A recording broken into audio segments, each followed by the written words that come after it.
പിശാചിന്റെ സേവ ചെയ്യുന്ന മനുഷ്യനോട് പോയിട്ടേ ഇന്നാലിന്ന മനുഷ്യന് ഉപദ്രവം ചെയ്യണം, പേരും ഉമ്മാന്റെ പേരും നാടും പറഞ്ഞു കൊടുക്കും.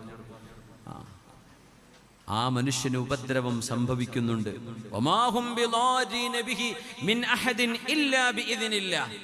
അല്ലാഹു തആല പറഞ്ഞു സൂറത്തുൽ ബഖറയിൽ, അല്ലാഹുവിന്റെ അനുമതിയോടുകൂടെ തന്നെയാണത് സംഭവിക്കുന്നത്. അല്ലാഹ് അനുമതി കൊടുത്തില്ലെങ്കിൽ ഒരു പിശാചിനും ആരെയും ഇടപെടാൻ കഴിയില്ല. പക്ഷേ റബ്ബിന്റെ അധികാരത്തിന്റെ കീഴിൽ തന്നെയാണ് അതൊക്കെ സംഭവിക്കുന്നത്. അസുഖങ്ങൾ വരുന്നില്ലേ എന്ന പോലെ പിശാചിന്റെ ഇടപെടലുണ്ടാകും. അസൂയക്കാർ, കണ്ണുകടി എന്നൊക്കെ പറയില്ലേ, ഒരു മനുഷ്യൻ നന്നാവുന്നത് ഇഷ്ടമില്ല, ഒരു മനുഷ്യന്റെ സൽപ്പേര് ഇഷ്ടമില്ല, ഒരു മനുഷ്യന് ഗുണം വരുന്നത് ഇഷ്ടമില്ല. അസൂയ എന്ന് പറയാം.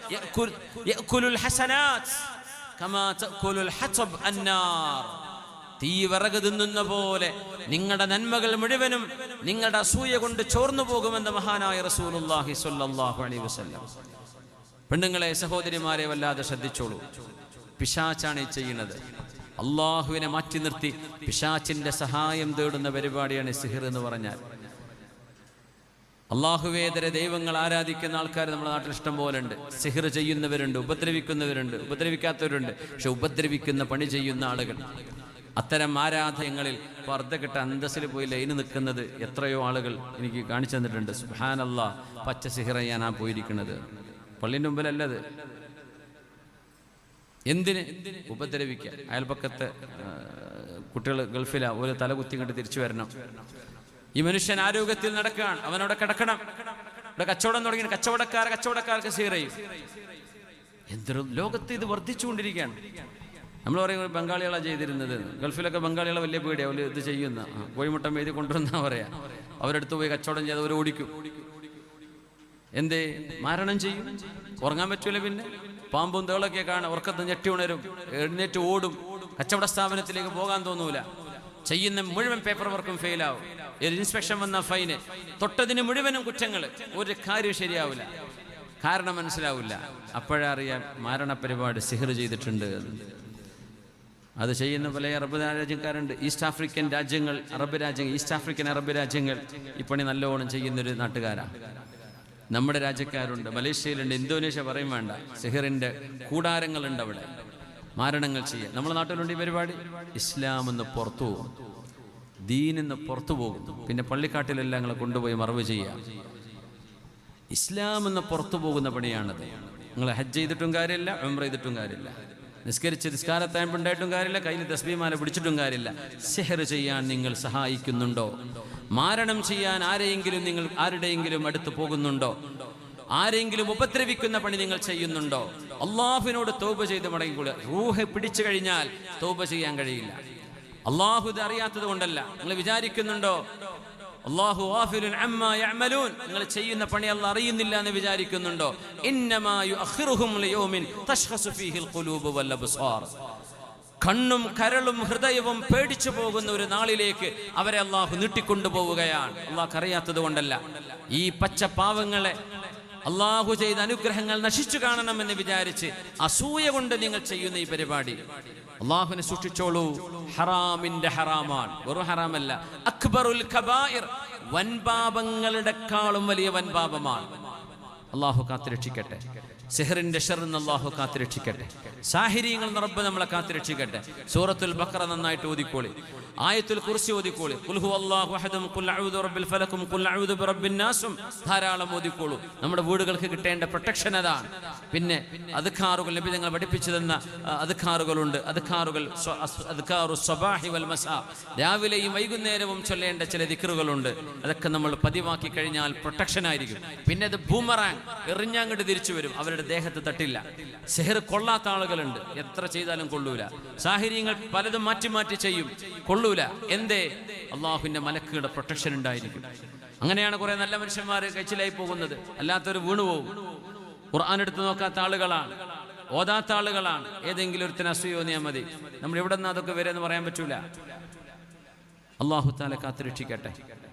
അതുകൊണ്ട് ആണുങ്ങളെ, പെണ്ണുങ്ങളോട് പറയാൻ കാരണം അവർ വല്ലാതെ ആക്ഷിഫത്തുള്ള ആൾക്കാരാണ്. എന്ന് പറഞ്ഞാൽ പെട്ടെന്ന് വൈകാരികമായി പ്രതികരിക്കുന്ന ആൾക്കാരാണ്. അമ്മായിമ്മ മരുവക്ക് കൊടുക്കും, മരുവൾ അമ്മായിമ്മ കൊടുക്കും, ജ്യേഷ്ഠ അനുജന് കൊടുക്കുന്നുണ്ട്, അനുജൻ ജ്യേഷ്ഠന് കൊടുക്കുന്നുണ്ട്, ഒരു എളാമ മക്കൾക്ക് കൊടുത്തുകൊണ്ടിരിക്കുന്നത്. വാപ്പ രണ്ടാമത് കല്യാണം കഴിച്ച ഉമ്മയാണ്. ആ മക്കൾക്ക് ആ ഉമ്മയാണ് എന്ന വലിയ സ്നേഹമുള്ളൊരു ഉമ്മയാണ്. പക്ഷെ ഉമ്മക്ക് തിരിച്ച് പാപ്പയുടെ ആദ്യ പെണ്ണ് മരിച്ചുപോയി.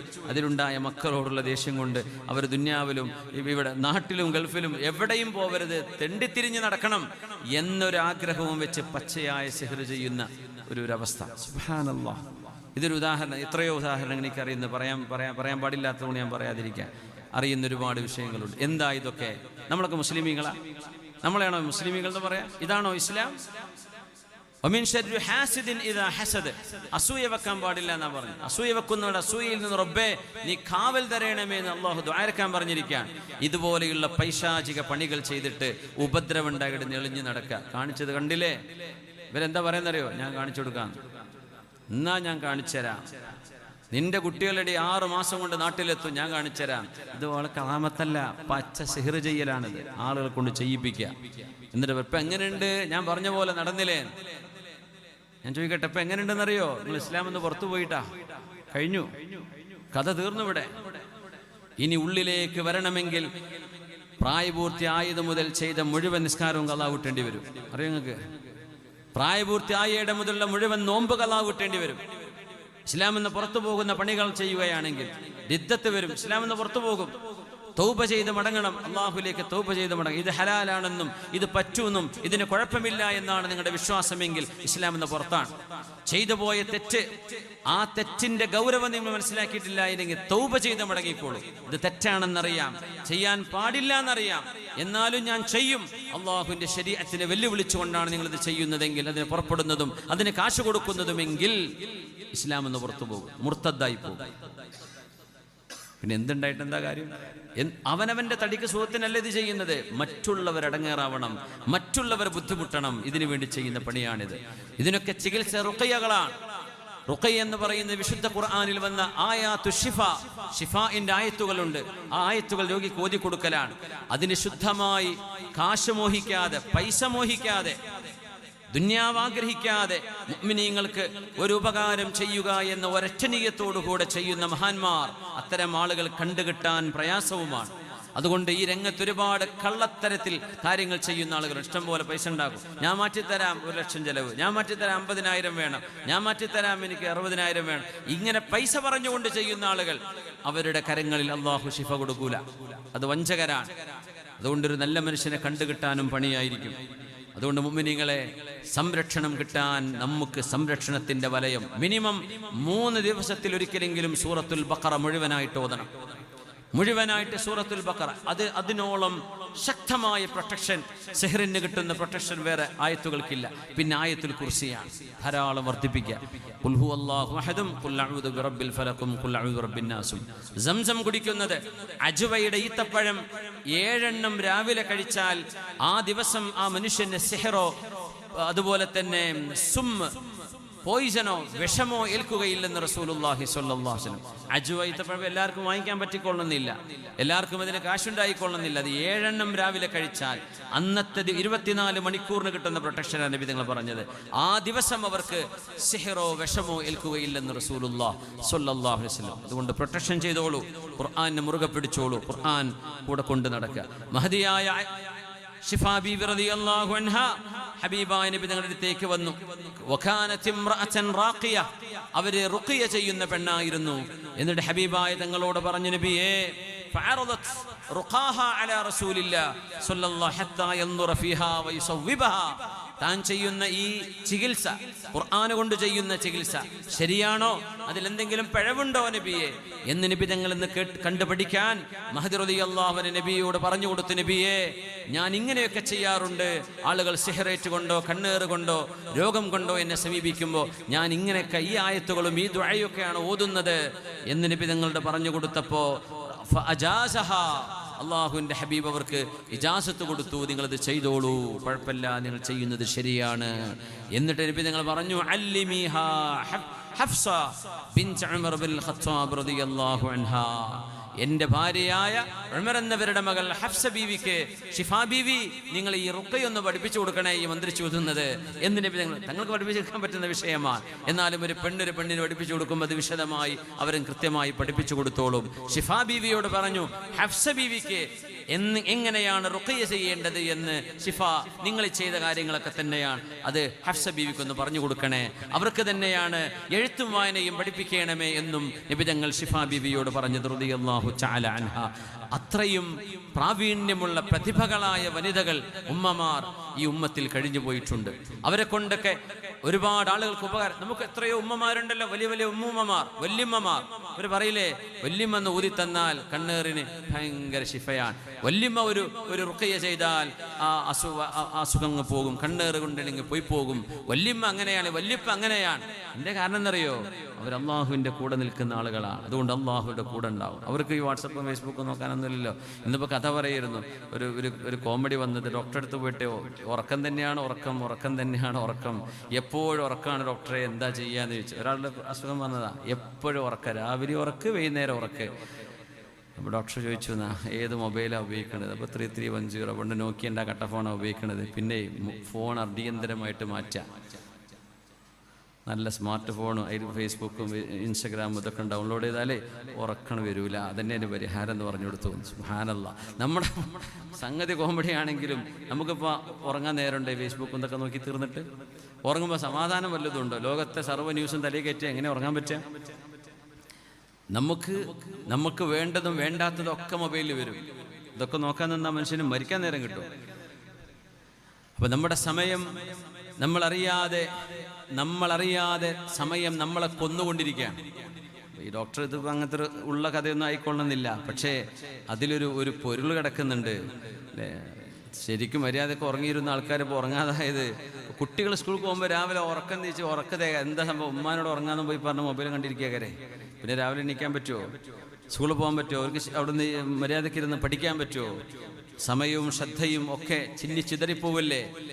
അതുകൊണ്ട് നമ്മുടെ സമയം ഈ ഫേസ്ബുക്കിലും സോഷ്യൽ മീഡിയയിലും അനാവശ്യമായ കാര്യങ്ങൾക്ക് വേണ്ടി ചെലവഴിക്കുന്നതിന് പകരം വിശുദ്ധമായ ഖുർആനും അദ്കാറുകളും ഓതിക്കോളി. അതൊന്നും പറഞ്ഞുതരാനും പാടില്ല, അതൊന്നും ചെയ്യാനും ആളില്ല.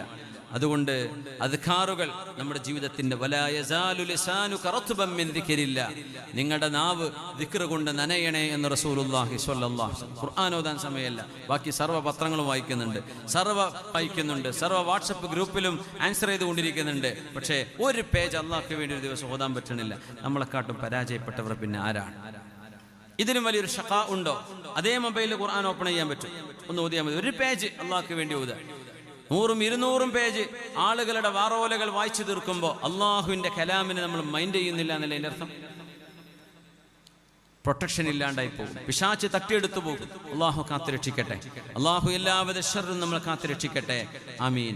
നസീബ ബിൻതു കഅബിൽ മാസിനിയ റളിയല്ലാഹു അൻഹ അള്ളാഹുവിന്റെ റസൂലിന്റെ കൂടെ 7 യുദ്ധങ്ങളിൽ ഹബീബായ നബി തങ്ങളുടെ കൂടെ പരിചാരികയായി നഴ്സിങ്ങിന് വേണ്ടിയിട്ട് അവിടുന്ന് മുറിവുകൾ ബാധിക്കുന്ന മുറിവുകളാവുന്ന സ്വഹാബിമാരെ ചികിത്സിക്കുവാൻ വേണ്ടി യുദ്ധക്കളങ്ങളിൽ നഴ്സിംഗ് ചെയ്തിരുന്ന മഹദിയാണ് നസീബ ബിൻതു കഅബിൽ മാസിനിയ.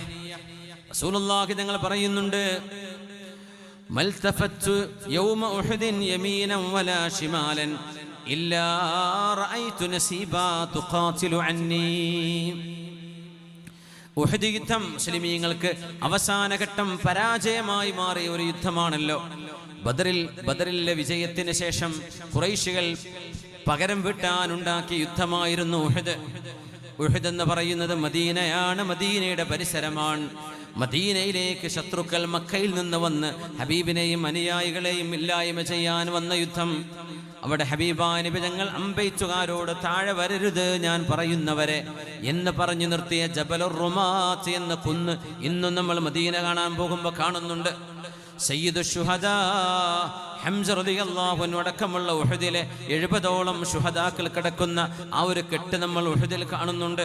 അവിടെ വലിയൊരു മനോഹരമായ മസ്ജിദ് വന്നിട്ടുണ്ട്. ഇപ്പോൾ പരിശുദ്ധമായ ഉഹദ് യുദ്ധം നടക്കുമ്പോൾ റസൂലുള്ളാഹി സ്വല്ലല്ലാഹു അലൈഹി വസല്ലം തങ്ങൾ കൊല്ലപ്പെട്ടു എന്നുവരെ കിംവദന്തി റൂമർ പരന്നിരുന്ന ഒരു യുദ്ധമായിരുന്നു അത്.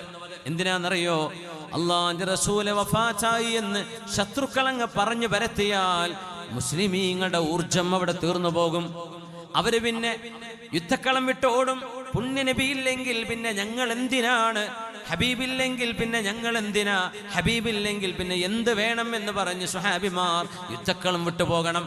ആ ഒരു ലക്ഷ്യത്തിന് കിംവദന്തിയും പച്ചനുണയും പറഞ്ഞ് യുദ്ധക്കളത്തിൽ വിജയം നേടാൻ ശ്രമിച്ച നേരം ഹബീബ നബിയുടെ ചുറ്റുഭാഗത്തു നിന്നും സ്വഹാബിമാർ ചിന്നിച്ചിതറി ഓടുന്ന നേരം നുസൈബാ ബീവി റളിയല്ലാഹു അൻഹ അല്ലെങ്കിൽ നസീബാ ബിൻതു കഅബിൽ മാസിനിയ റളിയല്ലാഹു അൻഹ പുണ്യനബി പറയട്ടെ, ഞാൻ വലത്തോട്ടോ ഇടത്തോട്ടോ നോക്കുമ്പോൾ എൻ്റെ മുമ്പിലോ പിറകിലോ സൈഡിലോ എനിക്ക് വേണ്ടി പ്രതിരോധം തീർക്കാൻ നസീബാ ബീവിയെ ഞാൻ കണ്ടിരുന്നു ഉഹദിലെന്ന് അഷ്റഫുൽ ഖൽഖ് സ്വല്ലല്ലാഹു അലൈഹി വസല്ലം.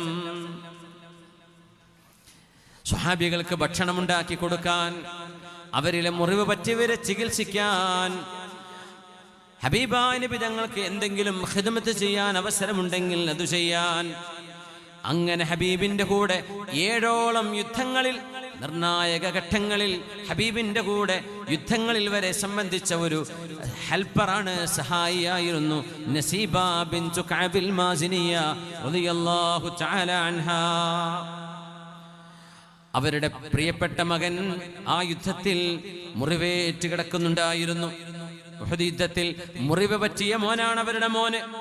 റസൂലുള്ളാഹി സ്വല്ലല്ലാഹു അലൈഹി വസല്ലം തങ്ങൾ പറഞ്ഞു, യഅ്സിബ് ജർഹക്, മോനെ മോനെ നിന്റെ മുറിവ് ചോര ഒലിക്കുന്നുണ്ട്, നീ മുറിവൊന്ന് കെട്ടേണമേ, ഒരു തുണിയെടുത്ത് നിന്റെ മുറിവൊന്ന് കെട്ട്. യഅ്സിബ് ജർഹക്.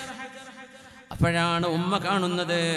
ഉമ്മ ഓടി വന്ന് ആ മോന്റെ മുറിവിൽ തുണി വെച്ചു കൊടുത്ത് തന്റെ മകന്റെ മുറിവ് പോലും വെച്ചു കെട്ടിക്കൊടുത്തത് ഈ ഉമ്മയാണ്, നസീബാ ബിൻതു കഅബ് അൽ മാസിനിയ റളിയല്ലാഹു അൻഹാ. എന്നിട്ട് പറഞ്ഞു, ഖാതിൽ അദാ അല്ലാഹി ഫീ സബീലില്ലാഹ്. മുറിവ് കെട്ടിക്കൊടുത്തിട്ട് പറഞ്ഞു, മോനെ അവിടെ മിണ്ടാതെ പോയി ഇരുന്നോ, ഇനി അനങ്ങണ്ട എന്നല്ല പറഞ്ഞത്. അല്ലാഹുവിന്റെ റസൂലിനെ കൊല്ലാൻ വേണ്ടി വന്നവരാണവർ, അള്ളാഹുവിന്റെ റസൂലിനെ ഇല്ലായ്മ ചെയ്യാൻ വേണ്ടി വന്നവരാണവർ. മോനെ നിന്റെ കരുത്ത് ഹബീബിന് വേണ്ടി ചെലവഴിക്കേണ്ട സമയമാണ്, അതുകൊണ്ട് മുറിവ് ഞാൻ കെട്ടിത്തന്നു, ഓടിച്ചെല്ല് ഹബീബിന് വേണ്ടി പ്രതിരോധം തീർക്കണം എന്ന് പറഞ്ഞ് യുദ്ധക്കളത്തിലേക്ക് തന്നെ തന്റെ മകനെ തിരിച്ചുവിട്ട ധീരയായ ഉമ്മയാണ് നസീബാ ബിൻതു കഅബിൽ മാസിനിയ റളിയല്ലാഹു അൻഹ. ഉമ്മമാരെ, നമ്മുടെ മക്കള് അറബി കോളേജിലെ ദർസിലൊക്കെ പഠിക്കാൻ ചെല്ലുമ്പോൾ അവിടെ ഭക്ഷണം ശരിയായിക്കൊള്ളുന്നില്ല, സ്വാഭാവികമല്ലേ. വീട്ടിലെ പോലെ സൗകര്യങ്ങൾ ഉണ്ടാവണമെന്നില്ല, ഉറപ്പാണ്. വസ്ത്രങ്ങൾ അലക്കാൻ അവര് തന്നെ ചെയ്യേണ്ടി വരും. ഉറക്കം ശരിയാവണമെന്നില്ല, ശരീരം മെലിഞ്ഞു പോയേക്കും. അങ്ങനെ വീട്ടിലേക്ക് മാസ ലീവിൽ കടന്നു വരുമ്പോൾ ഉമ്മമാർക്കൊരു സങ്കടം പൊട്ടാനുണ്ട്. എൻ്റെ മോൻ്റെ ചേല് കാണാൻ വയ്യ, എൻ്റെ മോൻ വല്ലാതെ ക്ഷീണിച്ചു പോയി, തളർന്നു പോയി. ശരി തന്നെയാണ്, പഠിക്കുന്ന കാലം അങ്ങനെയാണ്. ഞങ്ങളൊക്കെ പഠിക്കുന്ന കാലത്ത് ഞങ്ങൾ പറയും ജീവൻ നിൽക്കാനുള്ള ഭക്ഷണമേ കിട്ടിയിട്ടുള്ളൂ എന്ന് പറഞ്ഞ കാര്യമായൊരു പോഷണമോ ഒരു ഒരു ഒരു പച്ചക്കറിയുടെ വെള്ളം നീട്ടിയൊരു കറിയും കുറച്ച് ചോറും ഇത് നിന്നിട്ടാണ് രാവിലെയും ഉച്ചക്കും രാത്രിയൊക്കെ കഴിച്ചു കൂട്ടിയത്. ഇപ്പോൾ ഒക്കെ മാഷാ അല്ലാഹ് നമ്മൾ ക്യാൻറ്റീനൊക്കെ ഉഷാറാണ് അല്ലേ, പട്ടിണി കിടക്കുന്ന അവസ്ഥയൊന്നുമില്ല. അല്ലെങ്കിൽ ഭക്ഷണം ഇഷ്ടപ്പെടാത്ത ഒരവസ്ഥയും വരുന്നില്ല, നല്ല ഭക്ഷണം കൊടുക്കുന്നത് മാഷാ അല്ലാഹ്. അതുകൊണ്ട് ഇപ്പോഴത്തെ കുട്ടികൾക്കൊന്നും ഞങ്ങളിത് പറയുമ്പോൾ ഞങ്ങളുടെ ഉസ്താദുമാർ ഇതിലും വലിയ കഷ്ടപ്പാടായിരുന്നു. ഞങ്ങളത് കേട്ടിട്ടാണ് വളരുന്നത്. അവർ ഉണക്കറൊട്ടിയും മുതിരൊക്കെ തിന്നിട്ട് ജീവിച്ച കഥയാണ് നമ്മുടെ ഉസ്താദന്മാർ പറയുക. അപ്പം ഞങ്ങൾ ചോദിക്കും ഞങ്ങൾ ഭയങ്കര സ്വർഗത്തിലാണല്ലോ. ഇപ്പം ആലോചിച്ച് നോക്കുമ്പോൾ പഠിച്ചവനെ നമ്മുടെ കാലം കഷ്ടക്കാലമായിരുന്നു. അത് സ്വാഭാവികമാണ്. ഉമ്മമാരെ, നമ്മുടെ മക്കളൊക്കെ മെലിഞ്ഞുണങ്ങി വരുമ്പോൾ നമുക്കൊരു നേരം തോന്നിപ്പോകും ഇനി വിടണ്ട എന്ന്, ഇനി പോവണ്ട എന്ന്. നമ്മുടെ മകന്റെ ശരീരമേ മെലിഞ്ഞിട്ടുള്ളൂ, ആത്മാവിന് ഉണർവാണെന്ന് മനസ്സിലാക്കാൻ മറന്നു പോവരുത്. അവരുടെ ചിന്തകളിൽ അവരുടെ ബ്രെയിനിൽ കിതാബും സുന്നത്തു റസൂലില്ലാ, അല്ലാഹുവിന്റെ റസൂലിന്റെ സുന്നത്തും അവരെ പഠിച്ചു കഴിഞ്ഞിട്ടുണ്ട്. ഖുർആനിന്റെ വചനങ്ങൾ അവരുടെ തലയിൽ കയറിയിട്ടുണ്ട്. അഥവാ അവർ പഠിച്ചുകൊണ്ടിരിക്കുന്നുണ്ട്, ആലിമീങ്ങളെ കാണുന്നുണ്ട്, ജമാഅത്തായി നിസ്കരിക്കാനുള്ള അവസരമുണ്ട്. എത്ര ലേറ്റായി ഉറങ്ങിയാലും സുബഹിക്ക് എണീക്കുന്നുണ്ട് അവിടെ. അങ്ങനെ നമ്മുടെ മക്കള് ഇൽമിന്റെ വഴിയിലാണ്. അതുകൊണ്ട് വരുന്ന മക്കൾക്ക് വരുന്ന ക്ഷീണം സാരമില്ല, അവൻ അള്ളാഹുവിന്റെ ദീനിന് വേണ്ടിയല്ലേ എന്ന് ആലോചിച്ചുകൊണ്ട് സ്വന്തം മക്കളുടെ വിഷയത്തിൽ ഒരൽപ്പമെങ്കിലും മനസ്സിന് കരുത്ത് വേണം എന്ന് സൂചിപ്പിക്കുകയാണ് ചില ഉമ്മമാരെങ്കിലും. ഒരു മാസം കഴിഞ്ഞാൽ പിന്നെ മോനെ പറഞ്ഞയക്കുന്നില്ല, എന്തേ കാണാൻ വയ്യ. നസീബാ ബിൻതു കഅബിൽ മാസിനിയ സ്വന്തം മകന്റെ കാലിന് ആഴമേറിയ മുറിവുണ്ടായപ്പോ മഹദി റളിയല്ലാഹു അൻഹ ഓടി വന്ന് മകന്റെ കാലിൽ തുണി കൊണ്ട് ചുറ്റിക്കൊടുത്തിട്ട്, മോനെ ഇനി യുദ്ധത്തിന് പോവണ്ട എന്നല്ല പറഞ്ഞത്, അള്ളാഹുവിന്റെ റസൂലാണ് അവിടെ വിളിക്കുന്നത്, ഹബീബിനെയാണ് അവരെ ടാർഗറ്റ് ചെയ്യുന്നത്, ലോകത്തിന്റെ ഗുരുവിനെയാണ് അവർ കൊല്ലാൻ വന്നത്. അതുകൊണ്ട് മോനെ തിരിച്ചു പോ, ഹബീബിന്റെ കൂടെ ചെല്ല് എന്ന് പറഞ്ഞ് യുദ്ധക്കളത്തിലേക്ക് ഉഹദിലേക്ക് തന്റെ മകനെ തിരിച്ചു പറഞ്ഞയച്ച ഉമ്മയാണ് നസീബ ബിൻതു കഅബിൽ മാസിനിയ. നമ്മൾ കോളേജിലേക്ക് എഴുതിച്ചു പറഞ്ഞേക്കുന്നുള്ളൂ, അല്ലെങ്കിൽ ദർസിലേക്കേ പറഞ്ഞേക്കുന്നുള്ളൂ, ഒരു ബുദ്ധിമുട്ടുമില്ലാതെ പഠിക്കാൻ പറ്റുന്ന സ്ഥലത്തേക്ക്. ആ ഉമ്മ ഇങ്ങനെ മകനോട് ചെയ്തുവെങ്കിൽ നമ്മുടെ മക്കളോട് നമ്മളും ഒരു കടപ്പാട് വേണ്ടേ? അത്രയൊന്നും നമ്മളോട് ചെയ്യേണ്ട അവസ്ഥയില്ലല്ലോ ഇന്ന്. ഇസ്ലാമിന്റെ ആദ്യ കാലഘട്ടമല്ലല്ലോ ഇത്.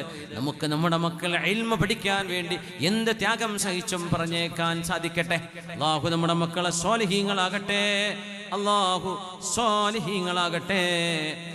മഹദിയായ നസീബ ബിൻതു റളിയല്ലാഹു അൻഹ ഖാതിൽ അദാ അല്ലാഹി ഫീ സബീലില്ലാഹ്.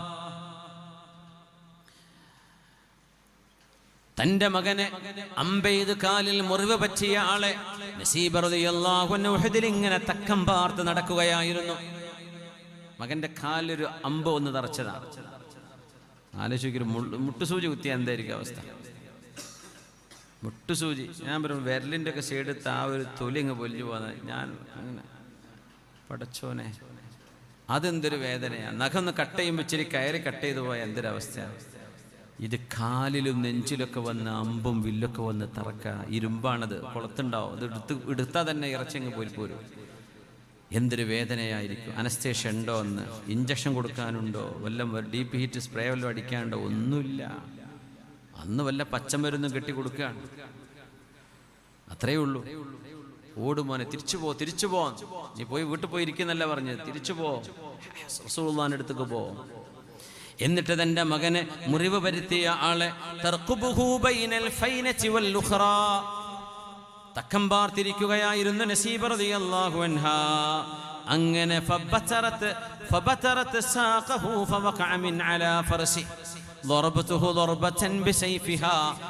ആ ഉമ്മ തന്റെ കയ്യിൽ ഊരിപ്പിടിച്ചുകൊണ്ടുള്ള വാളുകൊണ്ട് തന്റെ മകനെ വധിക്കാൻ വന്ന മനുഷ്യനെ വകവരുത്തിയിട്ടുണ്ട്.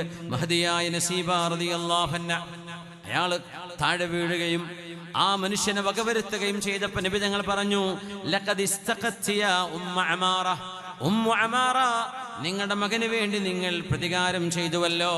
അൽഹംദുലില്ലാഹില്ലദീ അദ്ഫറക വഅഖറ ഐനകി മിൻ അദുവകി വഅറാക തഅറകി ബിഐനൈകി. അല്ലാഹു നിങ്ങൾക്ക് അനുഗ്രഹം ചെയ്തു. നിങ്ങളുടെ മകനെ മുറിവരുത്തിയ ആളെ കണ്ണിൽ കാണിച്ചു തരികയും നിങ്ങളുടെ കൺമുമ്പിൽ വെച്ചുകൊണ്ട് തന്നെ പ്രതികാരമെടുക്കുകയും ചെയ്യാൻ കഴിഞ്ഞുവല്ലോ. അവിടെയാണ് ഇബ്നു ഖംആ എന്ന് പറയുന്ന മനുഷ്യൻ അല്ലാഹുവിന്റെ റസൂലിനെ വധിക്കാൻ വേണ്ടി വരുന്നത്. ഇബ്നു ഖംആ മുശ്രിക്കായ ആളായിരുന്നു.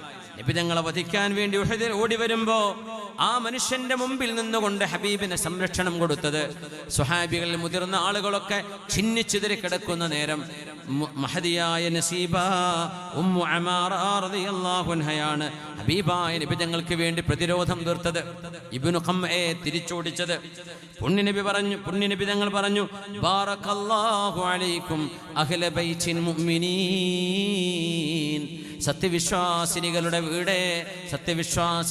വീടേ, നിങ്ങൾക്ക് അല്ലാഹു അനുഗ്രഹം ചെയ്യട്ടെ എന്ന് ആ മഹദിയുടെ ത്യാഗം കണ്ടുകൊണ്ട് നബി തങ്ങൾ ദുആ ചെയ്തു കൊടുത്തു. അവർ പറഞ്ഞു, യാ റസൂലല്ലാഹ് ഉദ്ഉല്ലാഹ ലനാ. നബിയേ, ഞാൻ ഈ സ്വന്തം ജീവൻ പോലും കൊടുത്തുകൊണ്ട് ഇവിടെ ഓടുന്നത് അങ്ങേക്ക് വേണ്ടിയാണ്, അല്ലാഹുവിന് വേണ്ടിയാണ്. ഉദ്ഉല്ലാഹ ലനാ, ഞങ്ങൾക്ക് വേണ്ടി ദുആ ചെയ്യണേ നബിയേ. അവിടെ അല്ലാഹുവിന്റെ റസൂൽ ദുആ ചെയ്തു കൊടുത്തു, അല്ലാഹുമ്മ ജഅൽഹും റുഫഖാഇ ഫിൽ ജന്ന. സ്വർഗ്ഗത്തിൽ എൻ്റെ കൂടെ ഇരിക്കാൻ ഭാഗ്യമുള്ളവരായി ഉമ്മു അമാറയെയും ഉമ്മു അമാറയുടെ മക്കളെയും ഭർത്താവിനെയും കുടുംബത്തെയും അല്ലാഹുവേ സ്വർഗ്ഗത്തിൽ എൻ്റെ കൂടെ തരയണമേ എന്ന് ഉഹദിന്റെ യുദ്ധത്തിൽ വെച്ച് നബി തങ്ങൾ ദുആ ചെയ്തു കൊടുത്തു സ്വല്ലല്ലാഹു അലൈഹി വസല്ലം. നമ്മുടെ മുതഅല്ലിമീങ്ങൾക്ക്, ഉസ്താദുമാർക്ക്, പള്ളിയിൽ മദ്രസയിൽ ജോലി ചെയ്യുന്നവർക്ക് ഭക്ഷണം ഉണ്ടാക്കി കൊടുക്കുന്ന ഉമ്മമാരെ അബ്ശിർന, സന്തോഷിച്ചോളൂ. അവർക്ക് വേണ്ടി, മദ്രസക്ക് വേണ്ടി, ഇൽമിന് വേണ്ടി, ദർസിന് വേണ്ടി, മുതഅല്ലിമീങ്ങൾക്ക് വേണ്ടി എത്രയോ വീടുകളിൽ അവർ കഴിക്കുന്ന ഭക്ഷണത്തോടൊപ്പം ഒരു മുതഅല്ലിമിന് സ്വന്തം മക്കളെ കാണുന്ന പോലെ കണ്ട് വളർത്തിയ എത്രയോ വീടുകൾ, നമ്മുടെ ഉമ്മമാർ ഉപ്പമാർ താലോലിച്ചു വളർത്തിയ മുതഅല്ലിമീങ്ങൾ, എത്രയോ പണ്ഡിതന്മാരായി മാറിയത് എത്രയോ വീടുകളിൽ നിന്ന് കഴിച്ച ഭക്ഷണമാണ്. നിങ്ങൾക്ക് ദീനിന് ചെയ്യാൻ കഴിഞ്ഞ ഒരു വലിയ സേവനമാണത് എന്ന് മറക്കാതിരിക്കുക. ആ നന്മയെ മുൻനിർത്തി പോലും നിങ്ങൾക്ക് അള്ളാഹുവിനോട് ദുആ ചെയ്യാം. അള്ളാഹുവേ, മുതഅല്ലിമീങ്ങൾക്ക് പഠിക്കാൻ വേണ്ടി ഭക്ഷണം നൽകിയ ആ ഒരു നന്മയെ മുൻനിർത്തിയിട്ട് ചോദിക്കുന്നു, റബ്ബേ എൻ്റെ മക്കൾക്ക് ശിഫ കൊടുക്കണേ, കടങ്ങൾ വീട്ടിത്തരണേ, സമാധാനം തരണേ. അള്ളാഹുവിനോട് നിങ്ങൾക്ക് തവസ്സുൽ ചെയ്ത് ദുആ ഇറക്കാൻ പറ്റുന്ന അമലാണത്, വലിയ നന്മയാണത്. അതൊന്നും ചെറുതായി കാണരുത്. അതുകൊണ്ട് തന്നെ അത്തരം വീടുകളിൽ നിന്ന് പഠനം കഴിഞ്ഞ് ഉന്നതകളിലേക്ക് എത്തിയിട്ട് ഒരിക്കലും മറന്നു പോവല്ലേ. ഉസ്താദുമാരോട് മുതഅല്ലിമീങ്ങളോട് ഓർമ്മിപ്പിക്കുകയാണ്, നിങ്ങൾക്ക് അന്നം തന്ന, വെളിച്ചം തന്ന, വസ്ത്രം വാങ്ങിച്ചു തന്ന, സ്നേഹം കൊണ്ട് നിങ്ങൾക്ക് താലോലം തന്ന ആ വീട്ടുകാർക്ക് വേണ്ടി ദുആ ചെയ്യണേ. അവരെ മറന്നു പോവരുതേ. അവർ തന്ന ആ ഭക്ഷണത്തിൻ്റെ പ്ലേറ്റ്, അവരെ കൊടുന്ന് കുടിച്ച ചായയും വെള്ളവും, അത് നിങ്ങളുടെ ഊർജമായി മാറി, ശരീരമായി മാറി. നിങ്ങൾ ചെയ്യുന്ന അമലുകളുടെ ഒരു ഓഹരി ആ വീട്ടുകാർക്ക് അള്ളാഹു കൊടുത്തുകൊണ്ടിരിക്കുകയാണ്. ഒരാത്മീയ ബന്ധം അവിടെ തീർന്നു കഴിഞ്ഞു. അതുകൊണ്ട് ഈ നന്മകൾ ചെറുതായി കാണരുത്. ലാ തഹ്തഖിറന്ന മിനൽ മഅറൂഫി ശൈആ, ചെയ്യുന്ന ഒരു നന്മയും ചെറുതാണ് എന്ന് വിചാരിക്കരുത്. ചില ആളുകൾ പറയുന്നത് പൈസ എന്താ വെച്ചാൽ കൊടുക്കാം, വീട്ടിൽ നിന്ന് ഭക്ഷണം കൊടുക്കാൻ പറ്റില്ല. പറ്റാത്തൊരു സാഹചര്യമാണെങ്കിൽ ഒരു കുഴപ്പമില്ലേ, സാധിക്കും. മുതിർന്ന ആണുങ്ങളും പുരുഷന്മാരൊക്കെ ഉള്ള വീടാണ്. ആ ഒരു നേരം നമ്മൾ സ്നേഹത്തോടൊരു ഭക്ഷണം ഉണ്ടാക്കി കൊടുത്താൽ അതിന് കൂലി നമുക്ക് കിട്ടൂലേ. പിന്നെ ചിലർ പറയും, ഉസ്താദിന് ഇപ്പോൾ എന്നും നല്ല ഭക്ഷണമാണല്ലോ, അതിന് അസൂയൊക്കെ അതായിരിക്കും ഫദലുല്ലാഹി യുതീഹി മൻ യശാ. ഏതായാലും മര്യാദക്ക് നല്ല ശമ്പളം കൊടുക്കണില്ല, നല്ല ചോറല്ലേ അവർ കഴിക്കുന്നുള്ളൂ, അതിന് കണ്ണുകൊള്ളിക്കല്ലേ, അത് കഴിച്ചോട്ടെ, കഴിക്കാൻ പറ്റുന്നവർ കഴിച്ചോട്ടെ. നമ്മൾ എന്താ ചെയ്യുന്നത്? ചിലരൊക്കെ പറയും അവർക്ക് അങ്ങനെയല്ല, ഉഷാറില്ല, പക്ഷേ ആയിക്കോട്ടെ, ദാലിക ഫദലുല്ലാഹി യുതീഹി മൻ യശാ. അള്ളാഹു അങ്ങനെ ഒരു ഔദാര്യം കൊടുക്കുകയാണെങ്കിൽ എന്തിന് നമ്മൾ അസൂയപ്പെടണം? അവർ ദീനല്ലേ പഠിപ്പിക്കണം, ഇൽമല്ലേ പഠിപ്പിക്കുന്നത്. അൽഹംദുലില്ലാഹ്, നമുക്കൊരു ഖിദ്മത്ത് ചെയ്യാൻ അവസരമുണ്ടെങ്കിൽ അത് നഷ്ടപ്പെടുത്തരുത്. അത് വേറെ തന്നെയാണ്. ഒരു 10 രൂപ, ഒരു 50, 100, 200 ഞാൻ തരാം, ചായയും ചോറൊന്നും എനിക്ക് തരാൻ പറ്റൂല എന്ന് കഴിയുന്ന ഒരാൾ പറയരുത്. കഴിയുന്നവർ, നാട്ടിലെ സിസ്റ്റം മഹൽ അങ്ങനെയാണ് തീരുമാനിച്ചത്. ഓരോ മുതഅല്ലിമിന് ഒരു വീട്ടുകാർ ഏറ്റെടുക്കണം എന്ന് പറഞ്ഞാൽ സ്നേഹത്തോടെ ഏറ്റെടുക്കണം. പെട്ടെന്ന് ഇത് തീരണം. പിന്നെ ആളുകൾ എനിക്ക് കുട്ടീനെ കിട്ടിയില്ലല്ലോ എന്നാ പറയേണ്ടത്, എന്നല്ല എനിക്ക് വേണ്ട എന്നല്ല പറയേണ്ടത്. അതൊരു ബറക്കത്താണ്. ഒന്നുമില്ല, അവർ ദീൻ പഠിക്കുന്നവരല്ലേ. ഭക്ഷണം കഴിച്ചു കഴിഞ്ഞാൽ ദ്വാരക്കൂലേ, അല്ലാഹുമ്മ തുഇമ്മന തുഅമന വസ്കിമൻ സഖാന. അള്ളാഹുവെ, ഞങ്ങൾക്ക് ഭക്ഷണം തന്നവർക്ക് നീ ഭക്ഷണം കൊടുക്കണേ, ഞങ്ങൾക്ക് തിന്നാൻ തന്നവർക്ക് നീ സ്വർഗത്തിൽ നിന്ന് തിന്നാൻ കൊടുക്കണേ. ഇതാ ദ്വാരക്ക. അത് മാത്രം പോരെ, നമുക്ക് നാളെ സ്വർഗത്തിൽ ഭക്ഷണം കഴിക്കാൻ അവസരം ഉണ്ടാക്കണേ. ഒരു മുതഅല്ലിമിൻ്റെയും ഒരു ഉസ്താദിൻ്റെയും ഒരു സയ്യിദിൻ്റെയും ഒരു നല്ല മനുഷ്യൻ്റെയും നാവ് കൊണ്ടൊരു പ്രാർത്ഥന കിട്ടിയാൽ അത് വലിയ സൗഭാഗ്യമല്ലേ. അള്ളാഹു നമ്മൾ ചെയ്യുന്ന നന്മകളെ സ്വീകരിക്കട്ടെ. ആമീൻ യാ റബ്ബൽ ആലമീൻ.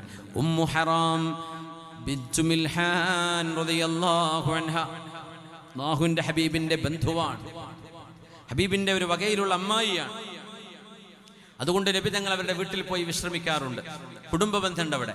അതിൻ്റെ പേരില്ല, വെറും ഒരു സ്ത്രീയല്ല. നബി തങ്ങളുടെ ഒരു അമ്മായിയുടെ അമ്മായിയാണിത്. ഉമ്മു ഹറാം ബിൻതു മിൽഹാൻ റളിയല്ലാഹു അൻഹ. വകാന യഖീലു ഇൻദഹാ. ഹദീസിൽ നബി തങ്ങൾ അവിടെ ചെന്ന് ഉച്ചയ്ക്ക് വിശ്രമിക്കാറുണ്ടായിരുന്നു. ഉച്ചനേരത്ത് ഒരു ചെറിയൊരു ഉറക്കമുണ്ട്. രാത്രി തഹജ്ജുദിന് എഴുന്നേൽക്കുന്നവർക്ക് ളുഹറിന്റെ മുമ്പാണ് ആ ഉറക്കം, കുറഞ്ഞ നേരത്തേക്ക്. പുണ്യനബി അങ്ങനെ ഉറങ്ങാറുണ്ട് ഉമ്മു ഹറാം ബിൻതു മിൽഹാൻ റളിയല്ലാഹു അൻഹയുടെ വീട്ടിൽ. അങ്ങനെ ഒരു ദിവസം ഹബീബായ നബി തങ്ങൾ അവിടെ ഉറങ്ങുകയും പെട്ടെന്ന് എഴുന്നേൽക്കുകയും ചെയ്ത് നബി തങ്ങൾ ചിരിക്കുകയാണ്. അവിടുന്ന് പുഞ്ചിരിച്ചുകൊണ്ടാണ് എഴുന്നേറ്റത്. തങ്ങൾ സ്വപ്നം കണ്ടു. റുഅയൽ അംബിയാഇ വഹ്യുൻ, പ്രവാചകന്മാരുടെ സ്വപ്നങ്ങൾ വഹ്യാണ്. അത് സ്വപ്നദർശനം മാത്രം, അത് വെറും ഒരു സ്വപ്നമല്ല, അത് ദിവ്യദർശനമാണ്, ദിവ്യബോധനമാണ്. It's a revelation. അള്ളാഹു നൽകുന്ന ഇൻസ്പിറേഷൻ ആണത്. അതുകൊണ്ട് നബി തങ്ങളുടെ വഹ്യാണ് കാണുന്നത്. തങ്ങൾ പുഞ്ചിരിക്കുന്നു.